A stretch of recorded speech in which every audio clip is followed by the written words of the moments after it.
Heimir, þetta verður, hvernig hverjum að búast við þarna á morgun á móti Grikkjunum?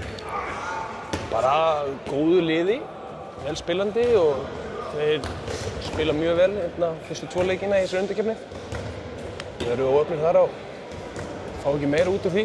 Þannig að ég held bara að við búast við bara mjög góðu liði og góðri stemmingu vonandi í höllinni og læti og það er bara gaman. Já, og náttúrulega talsverðar breytingar hjá ykkur þannig að það þarf allt að ganga upp. Já, við erum búin að fáum 2-3 æfingar saman og þetta er bara, líst vel á þetta og strákarnir sem eru að koma nýir koma vel inn í þetta og það verður bara gaman að sjá líka á morgun hvernig þeim gengur og bara hvernig okkur gengur líka yfir höfuð.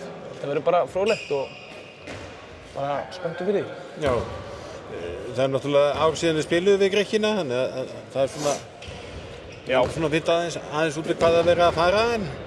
Já, vissulega, við spilum með 2 leiki við hérna fyrra, einhver æfingarleiki og við erum með eitthvað frá því og þetta verður bara, þeir eru eins og ég sagði, þeir eru góðir í handbolta, spila flotta, þétta vörn og með góða markmann og svolítið svona... Hanga svolítið á boltanum. Hanga svolítið á boltanum, já, góðir, geða samt bara vel líka, svolítið viltir. Þannig að þetta er svona, það verður bara skemmtilegt. Þolinmæðisverk kannski? Það verður svona þolinmæðisverkið mitt.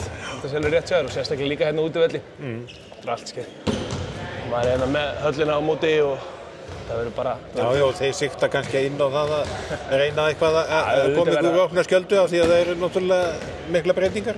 Ég meina auðvitað verða þeir að reyna að fá höllina með sér að spila heima velli, það er sama og við myndum gera þegar við spilum heima, þannig að það er bara eðlilegt.